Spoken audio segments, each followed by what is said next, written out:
Hey there, pirates. Welcome aboard the Anime No Me channel. Do you know how Shanks became one of the Yonkou? The One Piece manga seems to have revealed this to us, and I'm going to share it with you in today's video. I hope for your support to help our crew win, and to do so, you just need to click the thumbs up button, leave a like, and subscribe to the channel. By doing this, you will win an incredible devil fruit, so just comment which fruit you want. Guys, one of the biggest reasons Shanks may have become a Yonkou could be linked to a specific event, the defeat of the giant Loki, which would also explain the respect he gained among the inhabitants of Elbaf. It's possible that Shanks' path to becoming a Yonkou began when he crossed paths with Loki shortly after the giant prince murdered his own father, the king of Elbaf, to obtain the mysterious animenomi that the giant kings guarded across generations. Let's try to explore what might have happened. First, I imagine that as soon as Loki took the position of king, Elbaf fell into a dark period. The nation of warriors, known for its honor and battle spirit, came under the rule of an ambitious and ruthless leader. Loki wasn't just physically strong. The devil fruit he inherited might have further increased his power, to the point where he proclaimed himself the sun god.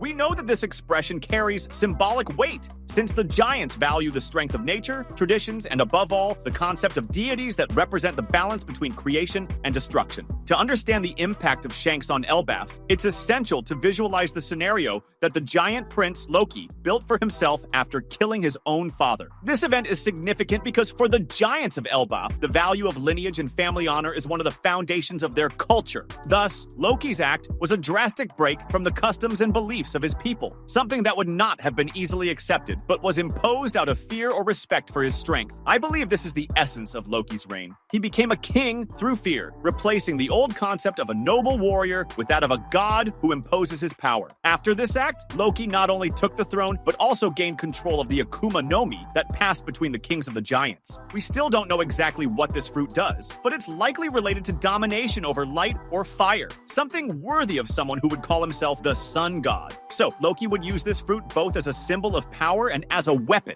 proving to the people of Elbaf that he was invincible. I imagine that this power also reinforced his authority among the giants, who came to see him as an untouchable figure. With the throne and the fruit's power, Loki transformed Elbaf into a nation of continuous war, where he, as the sun god, encouraged the warriors to fight not for honor, but for supremacy. This would have attracted pirates, mercenaries, and other opportunists to Elbaf, where they were received on the condition that they submitted to Loki. Perhaps even other tribes or smaller civilizations were crushed or subjugated by Loki, further increasing his influence. Elbaf thus went from being a land of warriors to an empire of terror and glory, where everyone was a subject of the sun god. I believe Shanks entered Elbaf at a time when this nation was under a kind of tyranny, with Loki relentlessly dominating the forces and warriors of Elbaf. It's possible that Shanks was drawn there by Elbaf's reputation, and more so, by the rumors that the new king was using his power brutally. It's interesting to think that Shanks, being someone who values freedom and has a strong sense of justice, even though he's a pirate, would feel compelled to intervene upon seeing Elbaf's former glory being corrupted. We know that Shanks always had a different approach from the other Yonkou. He was never someone who sought domination or was interested in subjugating other islands. That's why I think that instead of heading to Elbaf seeking conquest, Shanks found himself in a situation where he needed to fight someone who was abusing his power. Perhaps he understood that by defeating Loki, he could not only gain the respect of Elbaf, but also restore the peace the nation had before this event. Another important point is that the position of Yonkou demands respect and authority. It's possible that Loki's defeat was such an impactful event that it drew the world's attention, causing the world government and even other notorious pirates to recognize Shanks as one of the four emperors. After all, defeating the king of the giants, one of the world's strongest warriors, is an accomplishment that few could achieve. This victory would not only have made Shanks a feared figure, but also an ally of the giants of Elbaf, bringing him a great advantage in terms of power and influence. I believe that he and his red-haired pirates arrived at Elbaf not to dominate, but out of curiosity, and perhaps due to the fame the island had gained under Loki's rule.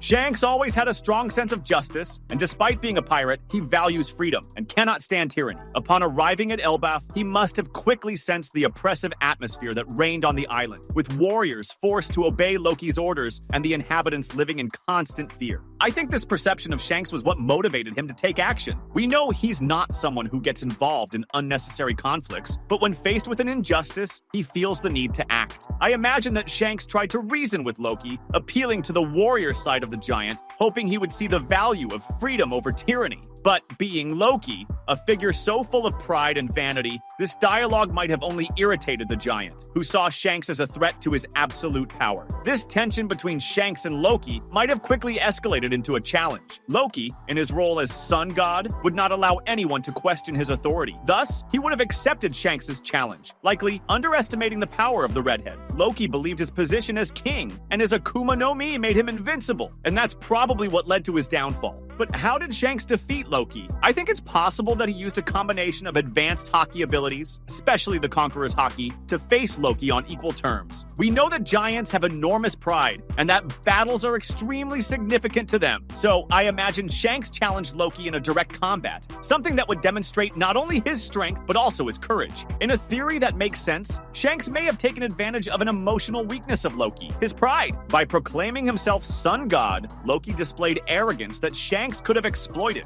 It's possible that Shanks provoked Loki, questioning his ability as a king and his betrayal of his own father. This might have caused Loki to lower his guard, giving Shanks the opening needed to defeat him, either through a mental or physical battle. When Shanks finally defeated Loki, I believe he didn't kill him. Instead, he probably handed him over to the giants of Elbaf, who, respecting their nation's traditions and spirit, chose to imprison him. And this is where Shanks' symbolic power grows even more. By leaving Loki to be judged by his own people, Shanks demonstrates that although powerful, he is not cruel. This would have ensured the eternal support and respect of the warriors of Elbaf. Another interesting point is that Shanks did not take control of Elbaf after defeating Loki. This shows that his goal was never to dominate. I think this was one of the key elements that truly made him seen as a true emperor, someone who commands respect and establishes natural alliances without forcing anyone to follow him. As a result, Shanks would not only have secured a power base in Elbaf, but also gained a strategic advantage in the New World. This alliance with the giants likely made it difficult for other Yonku or the world government to approach Elbaf.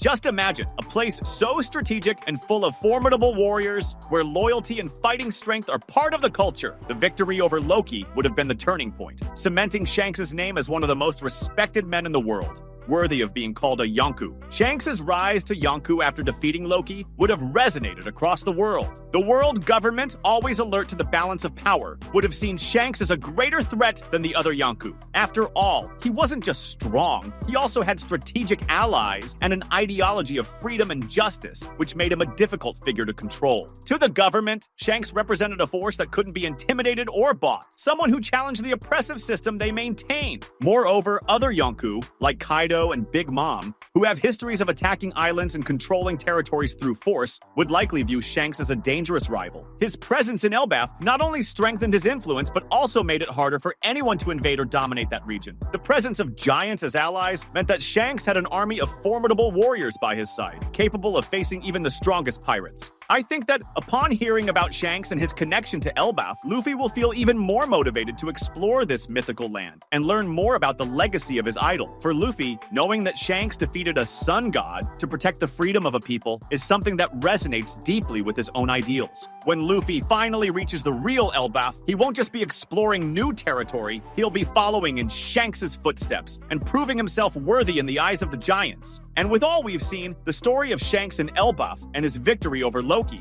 is not just about power, but about leadership, freedom, and honor. He became a Yonku because he earned the respect of the giants and restored peace to the land of war. His influence doesn't come from fear, but from the loyalty he inspired by protecting the values and culture of the giants. This victory marked Shanks not just as one of the most powerful men, but as a true emperor, someone who maintains his position with dignity and justice, something that Luffy mirrors and which will eventually be crucial for the final confrontation against the world government and the forces that oppress the world. What do you think about this? Do you agree? Comment. That was today's content. We hope you liked it and want to share your opinion on the subject. Don't forget to share the video, give it a thumbs up, and I'll see you in the next video. Take care and stay amazing.